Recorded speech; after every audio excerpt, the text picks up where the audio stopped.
كنا لنهتدي لولا أن هدانا الله لقد جاءت رسل ربنا بالحق والصلاة والسلام وتحية والإكرام على سيدي أسلم ما في الوجود سر الله في كل موجود نقطة دائرات الوجود صاحب لواء الحمد ومقام المحمود مولانا وهول الثقلين جد الحسن والحسين أبي القاسم محمد اللهم صل على محمد وآل محمد وسلم وعلى أهل بيته الطيبين الطاهرين المعصومين المظلومين ولعنة الله على أعدائهم أجمعين من يومنا هذا إلى قيام يوم الدين.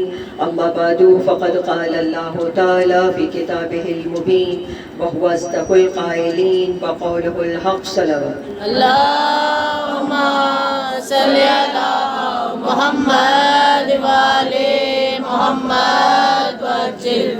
خداوند عالم آپ سب کی تمام دینی اور دنیاوی جائز حاجات کو بر لائے. یعنی آپ سب کی حاجات ہیں سب بارگاہ جناب سیدہ میں پہنچے. بہترین اجر آپ کو اس کا عطا ہو اور سب کا آنا قبول ہو. سب کا جتنی بھی عبادت آپ لوگ کر رہے ہیں گریہ کی ماتم کی خلوص پیدا ہو. یہ دعا کریں کہ ہماری توفیقات میں اضافہ ہو, زیادہ سے زیادہ ہماری معرفت میں اضافہ ہو, ہمارے جو نوجوان ہیں ان کے علم میں اضافہ ہو اور وہ ہر صفحے اعضاء سے صحیح پیغام لے کے اٹھے, اپنے شعور کو بڑھا کے اٹھے. پروردگار سے دعا ہے کہ ہمارے بچوں کے لیے وہ سعادتوں کے دروازے کھولے, مقدروں کے دروازے کھولے, کہ ان کے لیے آسانیاں پیدا فرمائے اس دنیا کے اندر بھی اور آخرت میں بھی. آخرت کو ساتھ ساتھ لے کے چلا جائے, کیونکہ دنیا اور آخرت جو ہے وہ لازم و ملزوم ہے ایک دوسرے کے ساتھ. اگر دنیا اچھی ہوگی تو آخرت بھی اچھی ہوگی. ٹھیک ہے, یہ دونوں چیزیں جو ہیں وہ لازم ہیں. اور اسی لیے خداوند عالم سورہ انبیاء کی آیت نمبر 7 میں ارشاد فرماتا ہے کہ فاسألوا, سوال کرو. کس سے سوال کرو؟ اہل ذکر سے سوال کرو. فاسألوا اہل الذکر ان کنتم لا تعلمون.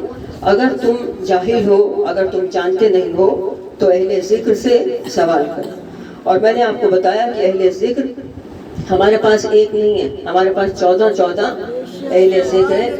یہ ہماری خوش نصیبی ہے اور ہم اس پہ جتنا ناز کریں وہ کم ہے. 14 لاکھوں کروڑوں درود و سلام کے ساتھ بلند تر صلوات. اللهم صل على محمد وآل محمد وسلم. یہ 14 وہ ہیں کہ جو ہر زمانے میں ہر سوال کا جواب دیتے ہیں. ٹھیک ہے, یعنی ہر سوال کا جواب, ادھر سوال کیا ادھر جواب آیا, ان کو اہل ذکر کہا جاتا ہے. وہ یہ نہ کہے کہ سوچ کے بتاؤں گا, کل بتاؤں گا, پرسوں بتاؤں گا, کسی سے پوچھ کے بتاؤں گا, دیکھ کے بتاؤں گا. ٹھیک ہے, اہل ذکر دراصل وہ ہیں کہ جو علم لدنی کے مالک ہیں. وہ یہاں کسی مدرسے میں نہیں پڑھتے, وہ یہاں کسی استاد کے پاس بیٹھ کے علم نہیں حاصل کرتے, ان کو اہل ذکر کہا جاتا ہے. ٹھیک ہے, اب دیکھیے ہر امام ہمارا اہل ذکر ہے. ہر امام کے پاس علم لدنی ہے. شام کا ایک مفتی تھا, عبداللہ ابن عمیر, مفتی اعظم تھا شام کا. مفتی پتہ ہے جو فتوے دیتا ہے, تو شام کا رہنے والا تھا. اپنے شام کے اندر وہ فتوے دیا کرتا تھا, اس کا فتویٰ چلتا تھا, لوگ اس سے مسائل پوچھتے تھے. 110 سال اس کی عمر تھی, 110 سال. اب یہ جو روایت میں آپ کو سنانے جا رہی ہوں غور سے سننی آپ. یہ آج کوشش کروں گی کہ پوری پڑھ دوں. عام طور پر علماء اس کو پورا نہیں پڑھتے, لمبی روایت ہے تو اس میں سے وہ تھوڑا سا پڑھ دیتے ہیں اپنے حسب ضرورت, لیکن ہے یہ روایت لمبی اور مزے کی بھی ہے. 110 سال اس کی عمر تھی عبداللہ ابن عمیر, اور فتویٰ اس کا چلتا تھا. اس کو پتہ چلا کہ کوئی امام منصوص من اللہ ہیں, ایسے لوگ ہیں کہ جو ہر سوال کا جواب دیتے ہیں, اور وہ منصوص من اللہ ہے, یعنی وہ اللہ کی جانب سے امام. اس نے کہا میں خود ریسرچ کروں گا. چنانچہ مدینے آیا, روزہ رسول پہ پہنچا, 2 رکعت نماز پڑھی اور باہر نکلا 2 رکعت نماز پڑھ کے کہ پوچھے کسی سے کہ اس امام کا پتہ. باہر نکلا تو ایک کالا حبشی مل گیا. اس سے پوچھا کہ ایسے ایسے امام ہیں جو ہر سوال کا جواب دیتے ہیں، منصوص من اللہ. اس نے امام جعفر صادق کے مدرسے کا پتہ بتایا. صلی اللہ محمد وآلِ محمد وعجل فرج. اس نے پتہ بتا دیا کس کا؟ امام جعفر صادق کے مدرسے کا پتہ بتا. اب یہ بوڑھا تو تھا، عصا کے سہارے چلتا ہوا، عصا ٹیکتا ہوا پہنچا وہاں پہ، اور چوکھٹ سے اس نے دیکھا کہ امام ممبر پر بیٹھے ہوئے اور شاگرد بیٹھے ہوئے. 90 حلقے بنے ہوئے، 90 حلقے، ٹھیک ہے، سمجھ رہے ہیں نا آپ لوگ؟ اور 90 ہر حلقے میں 90 شاگرد ہیں.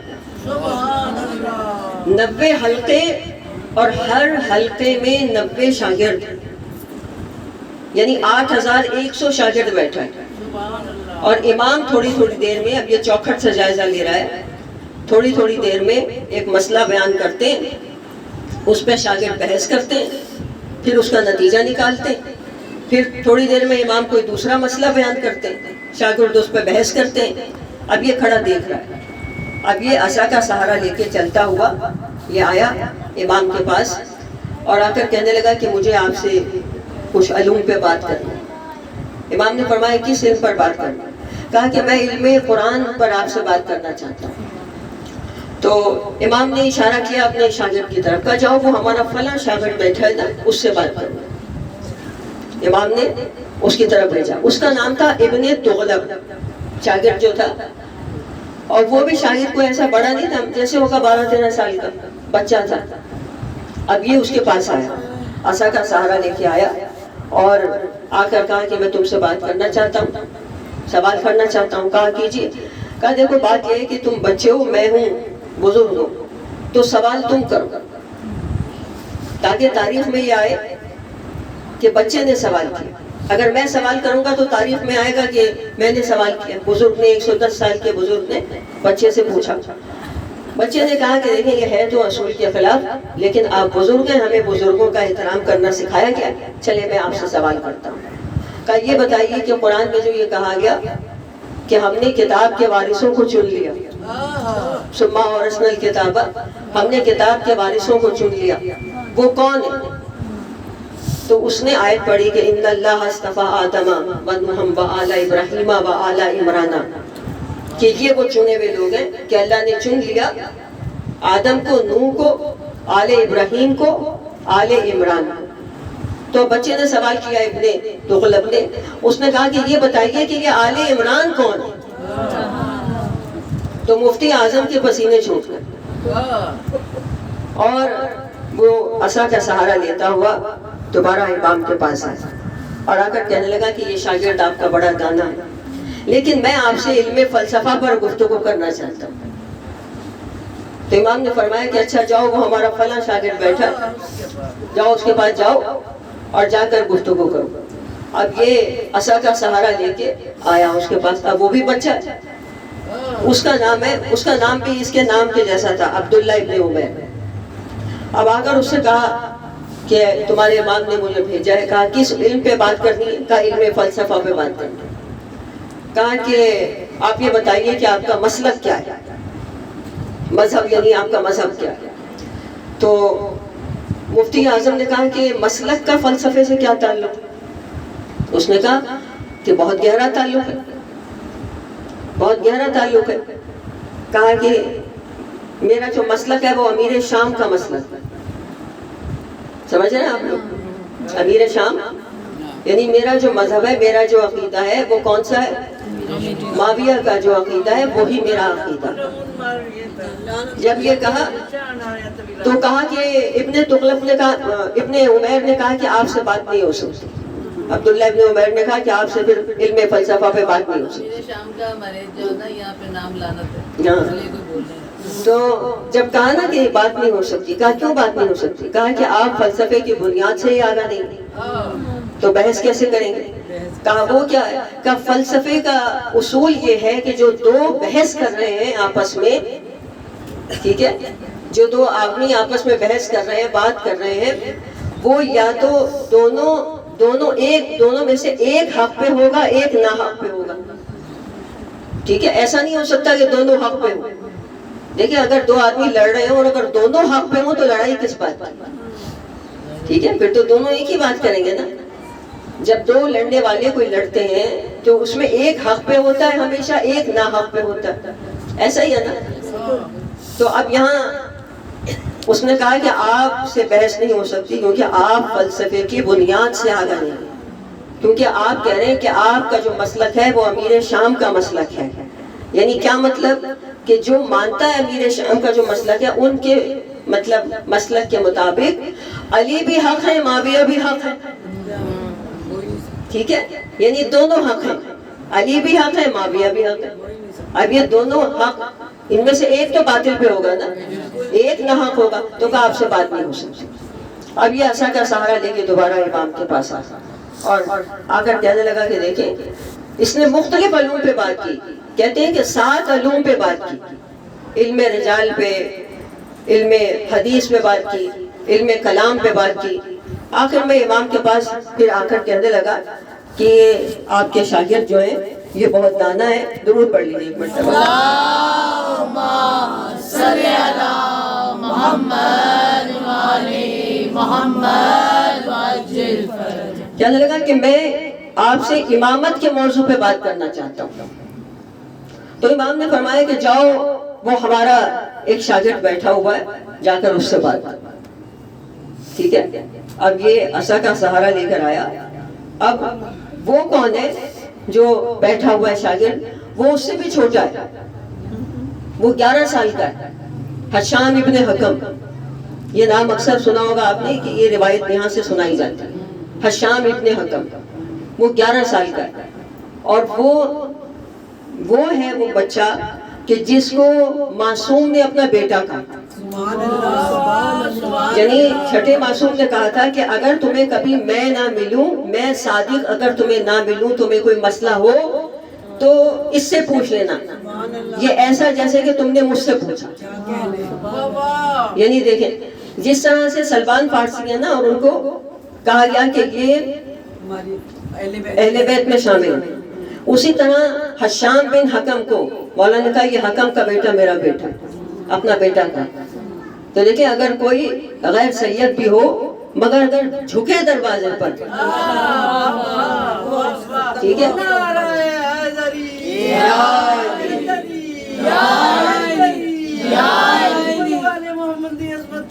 کروڑوں درود و سلام کے ساتھ بلند تر صلوات. اللہم صلی علی محمد وعلی محمد وعجل. اندھیرے کا فائدہ اٹھا کے کوئی سو تو نہیں رہا؟ دوپہر کا وقت ہے نا، کبھی سو جائے ضرور پڑھ لے بابا سے بولے اللہم صلی علی محمد وعلی محمد. آپ ممبر کی آنکھوں سے دیکھ رہی نا، ہم آپ کو نظر آ جائے گا. ممبر کی ہاتھ سے ہی دیکھ رہی ہوں، کوئی ایک آدھا بندہ جھٹکے لے رہا ہے تو اسی لیے کہا میں نے آپ مجھے نہ چھیڑیں. درود پڑھ لیں بابا سے صلی علی محمد وعلی محمد وعجل. ٹھیک ہے، اب یہاں کہا کہ جاؤ وہ ہمارا شاگرد ہے، جا کے اس سے پوچھو. اب اس کا نام کیا ہے؟ حشام ابن حکم، 11 سال کا ہے. اب یہ آیا اور آ کر اس سے بھی یہ کہا کہ دیکھو میں چونکہ بزرگ ہوں تو تم سوال کرو، تم بچے ہو، تاریخ میں یہ آئے گا کہ بچے نے سوال کیا. اس نے بھی وہی کہا کہ دیکھیں بات تو اصول کے خلاف ہے لیکن ہم بزرگوں کا احترام کرتے ہیں، میں آپ سے سوال کرتا ہوں. کہا کہ اچھا کرو. کہا کہ یہ بتائیے کہ اللہ تعالیٰ ہماری عقلوں سے زیادہ واقف ہے یا ہم خود؟ تو اس نے کہا یہ کیسا بیکار سوال ہے. کہا دیکھیں سوال تو سوال ہوتا ہے، آپ جواب دیں. تو اس نے کہا کہ بے شک اللہ تعالیٰ ہماری عقلوں سے زیادہ واقف ہے. اس نے کہا کہ یہ بتائیے کہ اگر عقلوں میں اختلاف ہو جائے تو کون دور کرے گا؟ تو کہا کہ اس کے لیے اللہ نے 1,24,000 نبی بھیجے ہیں، وہ عقلوں میں اختلاف کو دور کریں گے. کہا اچھا یہ بتائیے کہ اگر آخری نبی کے بعد عقلوں میں اختلاف ہو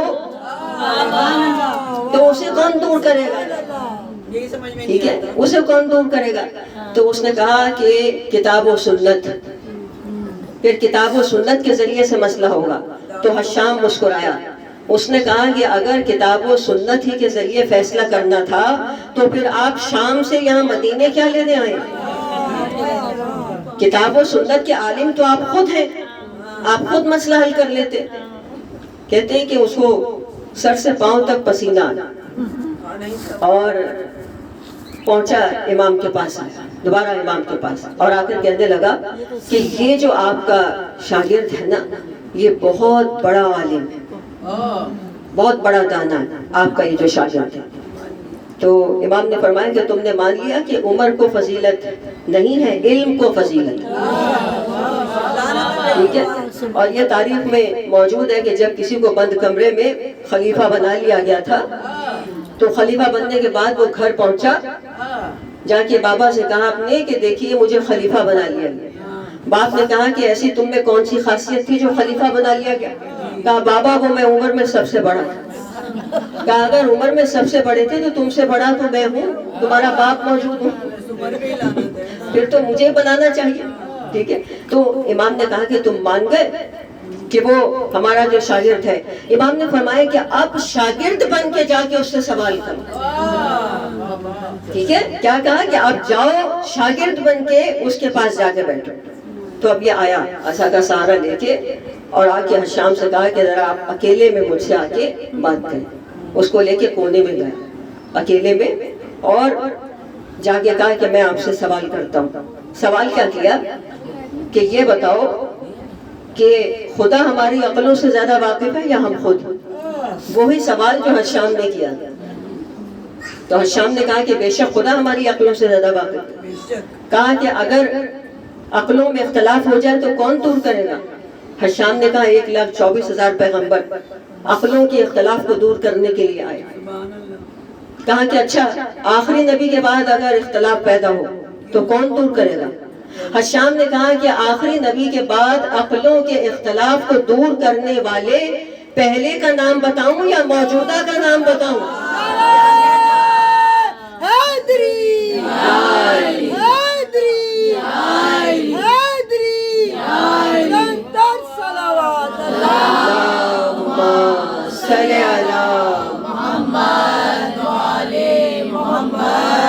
کہا پہلے کا بھی بتاؤ موجودہ کا بھی بتاؤ. کہا پہلے کا نام علی ہے، موجودہ کا نام جعفر صادق ہے. صلی علی محمد. کہا کہ حشام یہ امام ہے؟ کہا کہ ہاں امام ہے. کہا یہ منصوص من اللہ ہے؟ کہا کہ منصوص من اللہ ہے، اللہ کی جانب سے ہے. کہا میں کیسے ان کی امامت کا قائل ہوں گا؟ کہا میں تو قائل ہونے کے لیے کسی کی پہلو میں بیٹھنا پڑتا ہے، اس سے فیض اٹھانا پڑتا ہے، اس کی صحبت میں رہنا پڑتا ہے. کہا میرے پاس تو اتنا ٹائم نہیں ہے. شام میں میں نے جانا ہے، وہاں میرا سکہ چلتا ہے، میرا فتویٰ چلتا ہے، میں تو کسی کو نائب بنا کے آیا ہوں.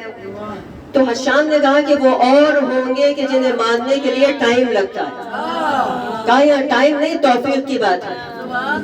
کہا اللہ سے توفیق مانگو. کہا کیسے توفیق مانگو؟ کہا یہ بھی میں بتاؤں؟ کہا کہ ہاں بتاؤ. کہا کہ اچھا 2 رکعت نماز پڑھو اور اللہ سے دعا کرو کہ پالنے والے اگر یہ امام برحق ہیں تو مجھے ان کی معرفت عطا فرما. توفیق مانگی اور پھر اس کے بعد کہنے لگا کہ اب دعا تو مانگ لی، اب امامت کا قائل کیسے ہوں گا؟ کہا کہ ایسا کرو کہ مسجد کے صحن میں جا کے بیٹھو اور روضہ رسول کی طرف رخ کرو اور دل ہی دل میں ان سے کچھ سوال کرو. وہ دل ہی دل میں تمہیں جواب دیں گے. ٹھیک ہے. اور پھر آ کر وہی سوال تم ان سے کرو بھرے مجمع میں. اگر ان کے جواب رسول خدا کے جواب سے میچ کر جائیں تو سمجھ لو کہ یہی امام برحق. اب سمجھ میں آ رہی آپ کو کیا؟ اللہ اکبر. یا رسول اللہ، یا علی، یا علی، یا علی. محمد والے محمد برانتر صلوات. اللہم صلی علی محمد وعلی محمد. ان سے کہتے ہیں نا بڑی معذرت ہے، بہت بڑا فالٹ آیا ہے، میں بار بار فون کر نہیں پتہ چل رہا ہے، ابھی بھی کچھ تھوڑا سا کوئی بات نہیں، ہم نعرہ لگا کے بلا لیں گے. گرمی اور دھوپ سے کیا یہ زیادہ گرمی؟ درود بابا سے کیونکہ ماننے والی ہے تو برداشت کیوں نہیں کریں گے؟ بالکل کریں گے.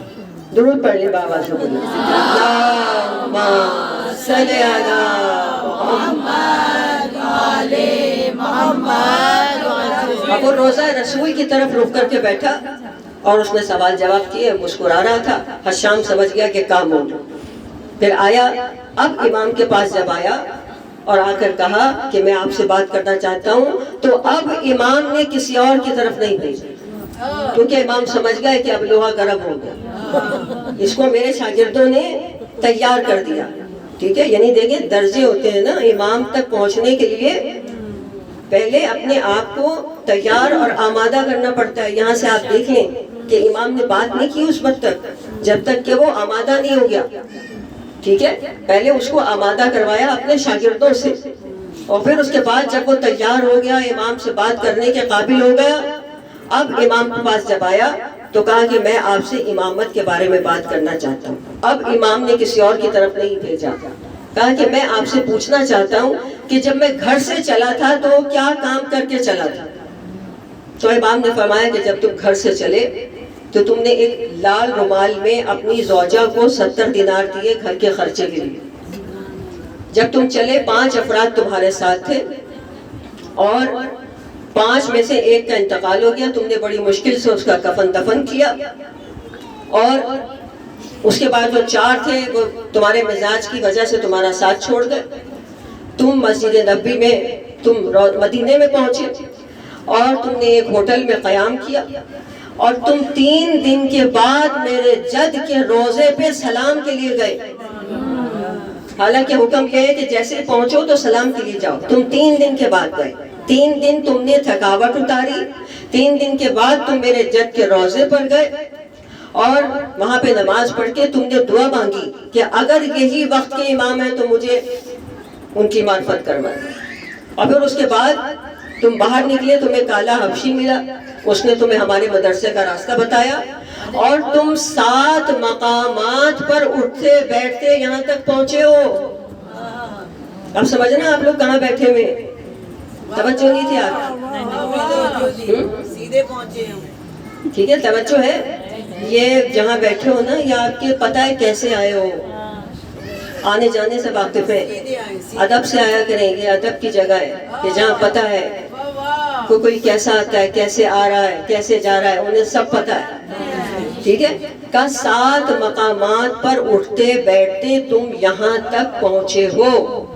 اور پھر جب تم ہمارے مدرسے پہ آئے، ہماری چوکھٹ پہ کھڑے ہوئے اور سارا تم نے ہمارے شاگردوں کا تم نے جائزہ لیا.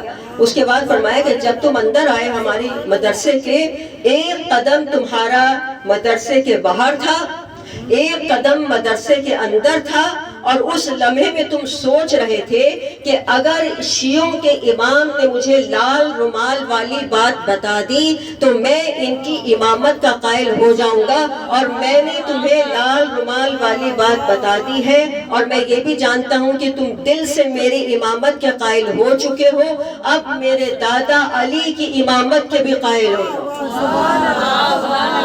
دیکھیں یہ امام ہے.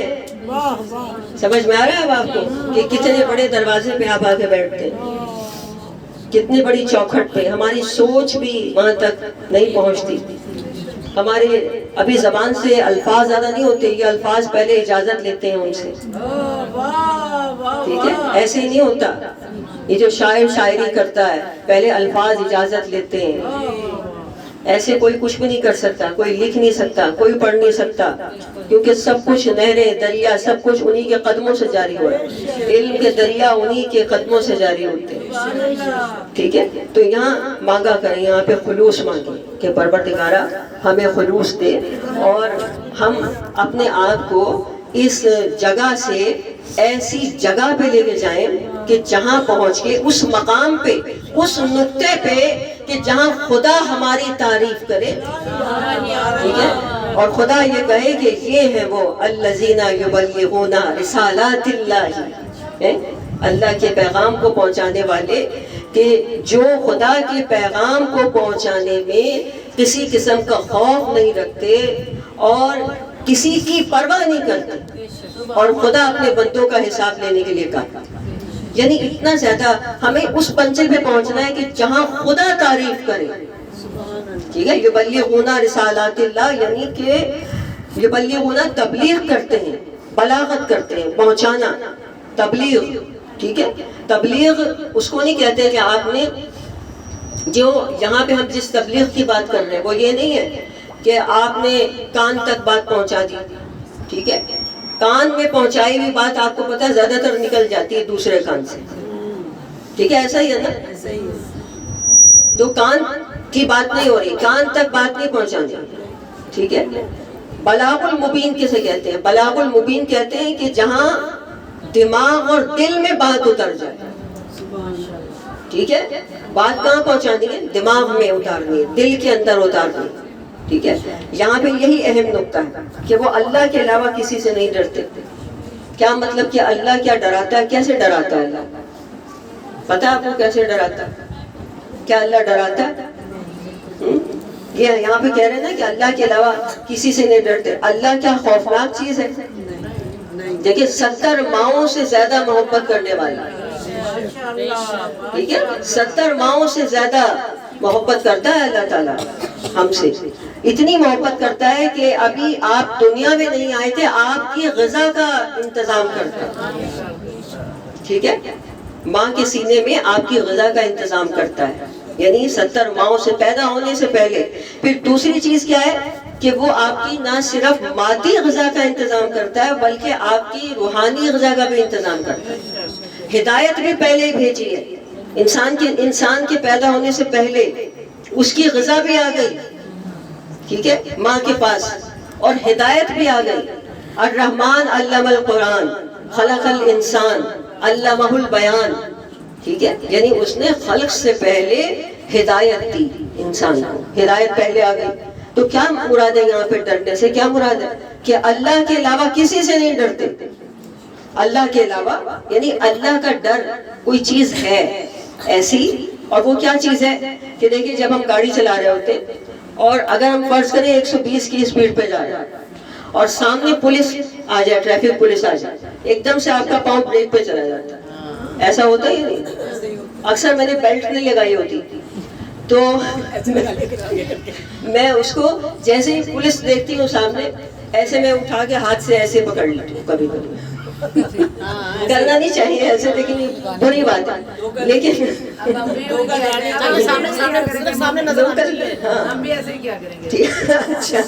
لوکل طریقہ ہے کہ لیکن یہ کیا چیز ہے؟ دیکھیں کیا ہم ان سے ڈر رہے ہیں؟ نہیں، ہم ان سے نہیں ڈر رہے، ہم قانون سے ڈر رہے ہیں.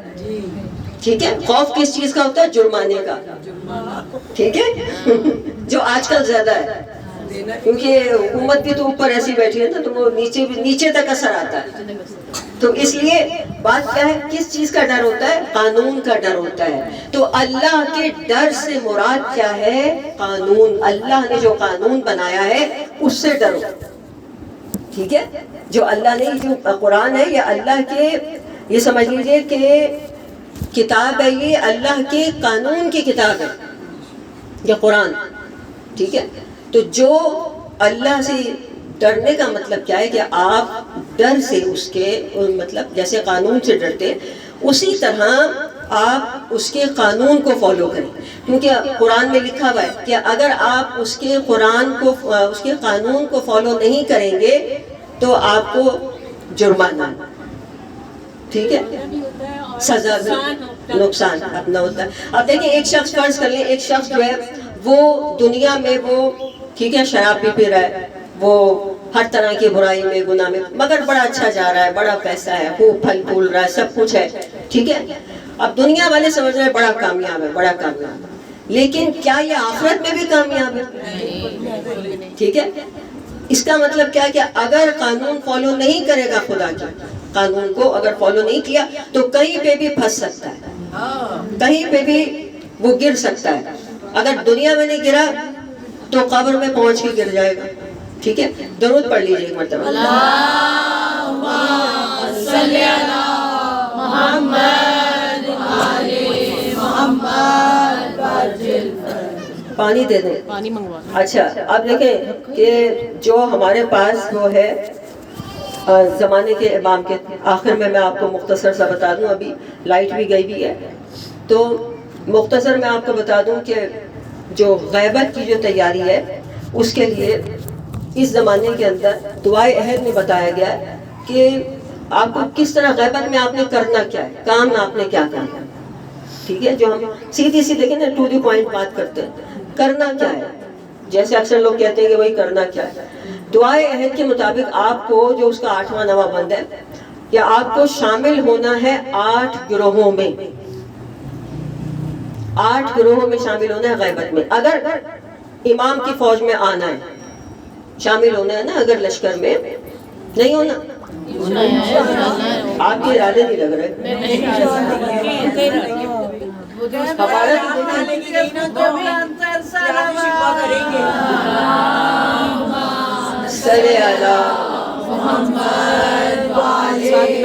وہاں کسی نے کسی کو نہیں لے کے جانا. ہم نے اپنے اعمالوں سے جانا ہے، ہم نے اپنی تیاری سے جانا ہے. ہم تو دعا کرتے ہیں کہ اللہ ہمیں توفیق عطا کرے، ہمارے مولا ہمیں توفیق عطا کرے کہ ہم ایسے تیار ہوں کہ وہ ہمیں خود بلائے اپنے لشکر. بالکل میں کہہ رہی ہوں میری بات ذرا اس کمرے تک پہنچ جائے. اس کمرے والے ضرور شریک ہو گئے امام کے لشکر میں، کافی دیر سے بغیر پنکھے کے پیچھے والے انشاءاللہ سب جائیں گے انشاءاللہ. سب جائیں. اچھا اب دیکھیں 8 گروہ ہیں، جلدی جلدی بات کر لیتے ہیں. 8 گروہ ہیں جس میں آپ کو شامل ہونا ہے.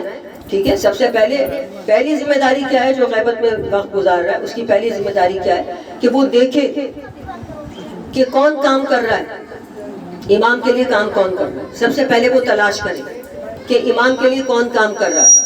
ٹھیک ہے، آپ کے علاقے میں تو ہم ہی کر رہے ہیں، باقی اب آپ کی مرضی ہے کیا. جو کبھی آپ سمجھیں کہ میں اپنی ایڈورٹائزمنٹ کر رہی ہوں. یہ حقیقی دیکھیں، یہ میری گفتگو نہیں ہے ساری، یہ تو علماء کی ریسرچ ہے، میری نہیں ہے.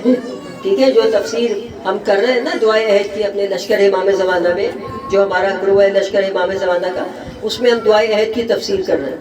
تو اس میں یہ بتایا گیا ہے کہ غیبت میں آپ کو اگر آنا ہے آپ کے امام کے لشکر میں اگر آنا ہے، پہلی ذمہ داری کیا ہے کہ آپ تلاش کریں کہ کون امام کے لیے کام کر رہا ہے، اور ذمہ داری کیا اس کے ساتھ جا کے شامل ہو. ٹھیک ہے، اگر وہ 100 ہیں تو 101 میں آپ ہو، اگر وہ 1000 ہیں تو 1001 میں آپ ہو. ٹھیک ہے، پہلی ذمہ داری کہ آپ شامل ہوں، اس گروہ میں جا کے شامل ہوں، جا کے اپنے آپ کو پیش کریں کہ میں کیا کر سکتی ہوں. مطلب یہ کہ دعائے عہد میں ہم دعا کرتے ہیں اللہم اجعلنی من انصارہ و اعوانہ، اے خدا مجھے قرار دے امام کے ناصروں میں قرار دے، امام کے ناصروں میں قرار دے.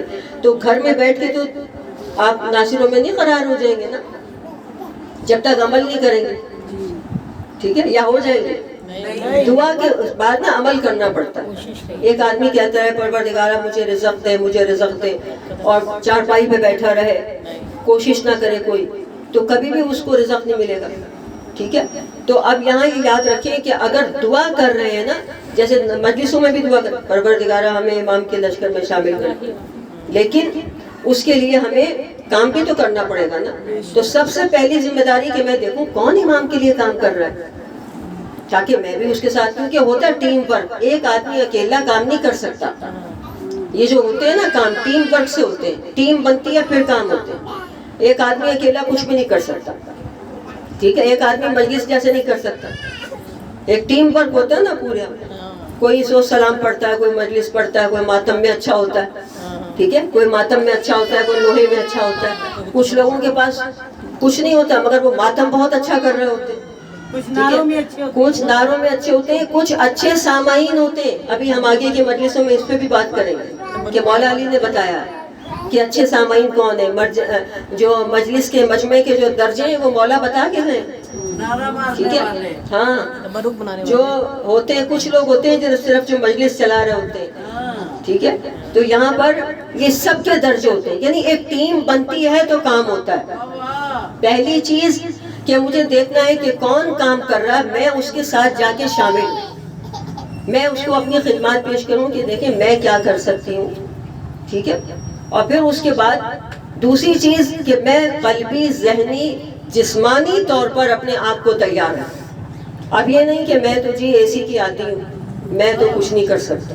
دیکھیں اب تو دوپہر کا وقت ہے، آپ نے بہت برا ٹائم رکھا، میں تو اس وقت میں نیند کرتی ہوں، میں نہیں نکل سکتا، ٹھیک ہے، یہ ٹائم جو ہے میرا تو کھانے پکانے کا ٹائم ہے، میں اس وقت نہیں آ سکتی. یہ چیزیں جہاں پہ آ جاتی ہیں نا، ٹھیک ہے، پھر وہاں کچھ نہیں ہو سکتا. وہ پھر سمجھ لے آدمی فارغ ہے، وہ کسی بھی چیز میں نہیں جا سکتا، ٹھیک ہے. جو میں کرتا رہے گا نا، اپنی ذات سے ہی باہر نہیں آ رہا، تو وہ امام کے لیے کیا کرے گا؟ سب سے پہلے اپنی نفی کرنی پڑے گی، نہیں میں کچھ نہیں ہوں بھائی، ٹھیک ہے.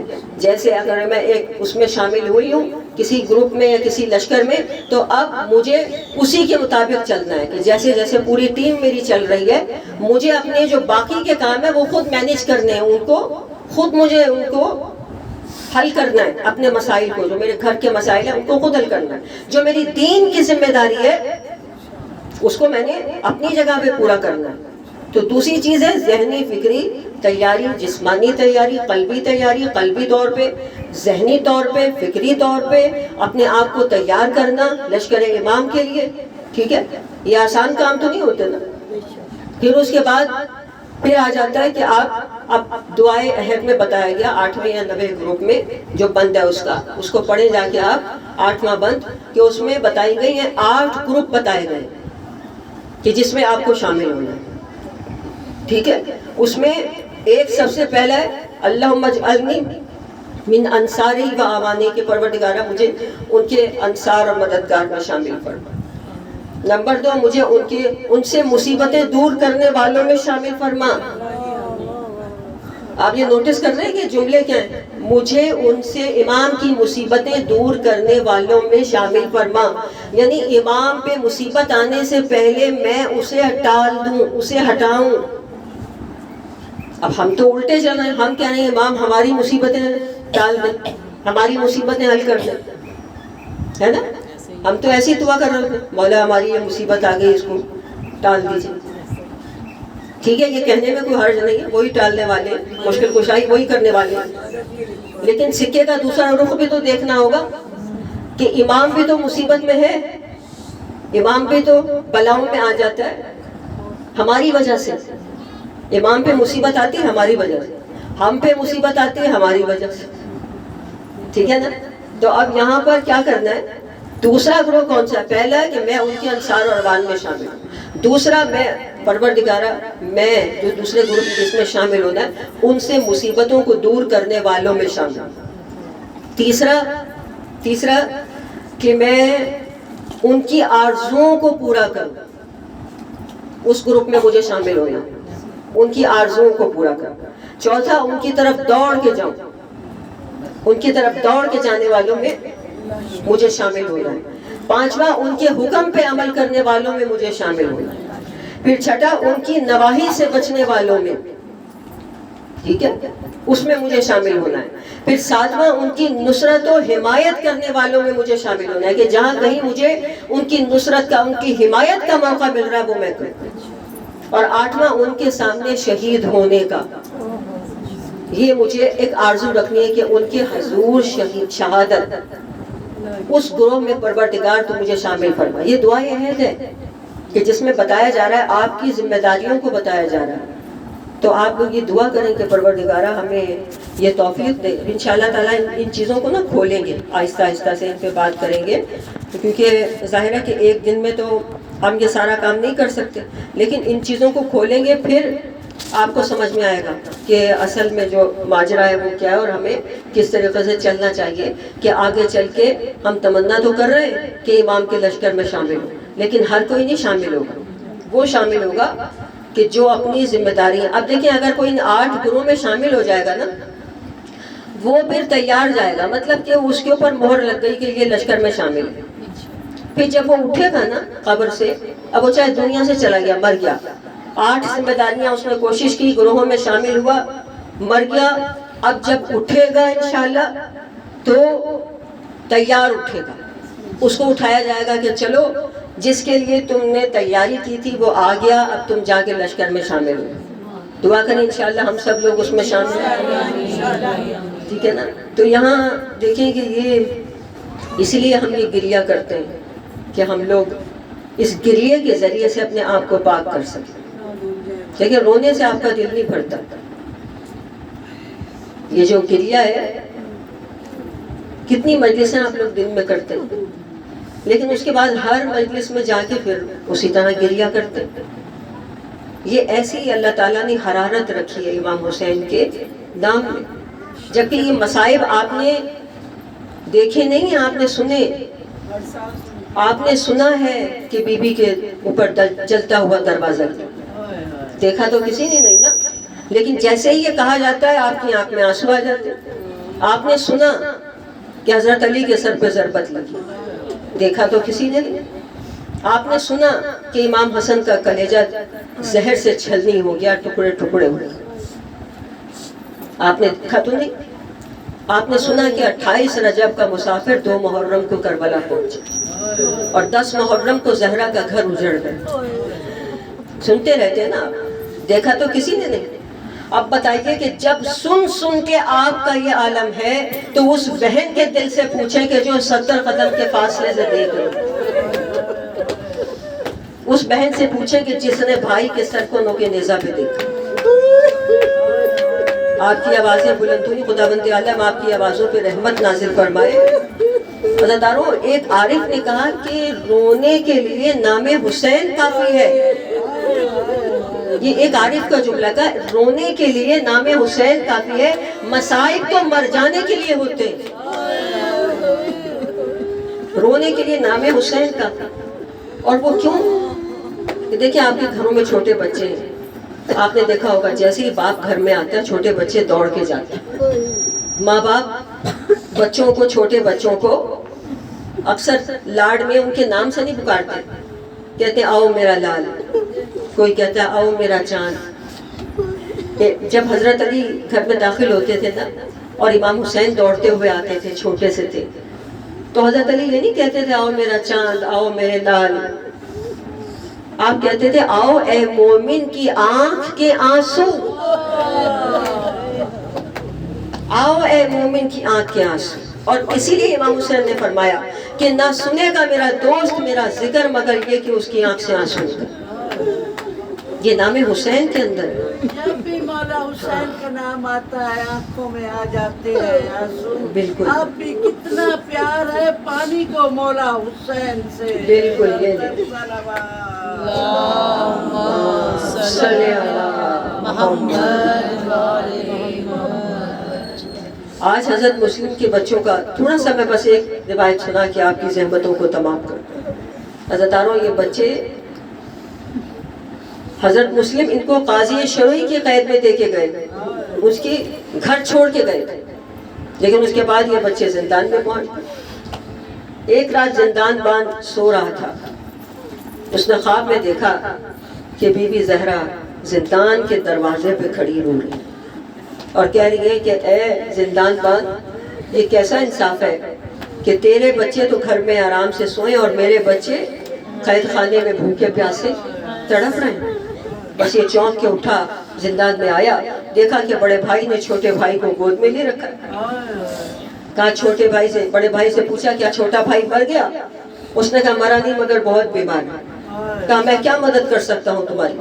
بڑے بھائی نے کہا کہ میرا چھوٹا بھائی کافی عرصے سے اماں سے بچھڑا ہوا ہے، اگر تم اپنی زوجہ کو قید خانے میں لے آئے، وہ آ کر اس کو سینے سے لگائے، میرے بھائی کو سکون مل جائے گا، وہ سمجھے گا شاید میں اماں کی گود میں آیا. اب یہ زندان باندھ گھر گیا، جا کے اپنی زوجہ سے کہا برقع اٹھا زندان چل. اس نے کہا میں شریف عورت ہوں، مجھے کہاں آدھی رات کو زندان پہ لے کے جاتا. اس نے کہا زہرا زندان کے دروازے پہ کھڑی رو رہی ہے، زہرا کا گھر اجڑ گیا. اب یہ آئی مومنہ، جیسے ہی آ کے اس نے بچے کو گود میں لیا، عزاداروں مسئلہ واقعی نفسیاتی تھا. بچہ ماں سے بچھڑا ہوا تھا، باپ کا لاشا دیکھ چکا تھا. جیسے ہی اس مومنہ نے گود میں لے لیا، بچے نے گردن میں باہیں ڈال، بچہ سمجھا ہم مدینے آ گئے، میں اماں کی گود میں آ گیا. گردن میں باہیں ڈال کے کہا اماں ہم اجڑ گئے، اماں ہم یتیم ہو گئے، اماں بابا مارے گئے. بس عزاداران حسین، یہ بچہ زندان باندھ نے کہا جاؤ میں تمہیں آزاد کرتا ہوں. یہ دونوں بچے حارث ملعون کے گھر پہنچے. چلتے چلتے ایک کنویں کے پاس پہنچے، وہاں سے حارث کی جو کنیز تھی اس کی زوجہ کی قمیض وہ اپنے گھر لے گئی. اس نے کہا میری مالکن مومنہ ہے, چلو میرے گھر.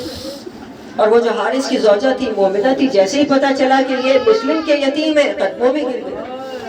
اس نے اچھا کھانے کو دیا, پہننے کو دیا, نرم گرم بستر دیا. بچے کئی دن کے بھوکے تھے, پیاسے تھے, تھکے ہوئے تھے. جب بستر ملے آرام سے سو گئے. سوئے تو خواب میں رسول خدا کو دیکھا. رسول خدا نے کہا کہ آؤ میں تمہیں لینے کے لیے آیا. بس جیسے یہ سنا, یہ دونوں بچے دونوں گلے باہر ڈال کے رونے لگے. ادھر حارث ملعون نے جب ان کی آواز سنی نا عزاداروں, وہ ظلم کیا کہ جو کائنات میں آج تک شاید کسی نے. یہ حارث ملعون اس حجرے میں آیا, بچوں کو بالوں سے پکڑ کر گھسیٹتا ہوا فرات کے کنارے لایا. غلام سے کہا ان کو قتل کر. غلام تلوار لے کے آگے بڑھا. بچوں نے کہا کہ تو بلال حبشی کو جانتا ہے؟ کہا تمہارا بلال سے کیا کام؟ کہا وہ ہمارے جد کا غلام تھا. غلام نے تلوار پھینک دی. اس نے اپنے بیٹے سے کہا ان کو قتل کر. بیٹا تلوار لے کے آگے بڑھا. بچوں نے کہا تو ہمارے بھیا علی اکبر کا ہم عمر ہے. کہا تم کیا جانو علی اکبر کو؟ کہا وہ ہمارا بھائی ہے. اس نے بھی تلوار پھینک دی. اب حارث ملعون خود آگے بڑھا تھا, میں تمہیں قتل کروں گا. جیسے ہی بڑے بچے کی, بڑے بھائی کی گردن پہ تلوار چلی, عزاداروں چھوٹا بھائی بڑے بھائی کے خون میں تڑپنے لگا, اس میں لوٹنے لگا, ماتم کرتے ہوئے. عزاداروں میں نے سارے مصائب ختم کر دیا آپ کی زحمتوں کو دیکھ کے, لیکن چند جملوں میں پرسہ اس طرح دینا ہے. کس کو دینا ہے؟ جناب رقیہ کو, جو آپ کے شہر میں موجود ہیں. جناب رقیہ, آپ پہ لاکھوں ہمارے کروڑوں درود و سلام.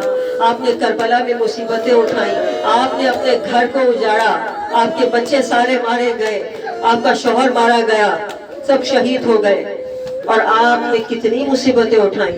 آپ مصیبتیں اٹھاتی اٹھاتی ہمارے شہر میں آ گئی. ہمارا لاکھوں کروڑوں درود و سلام آپ پر.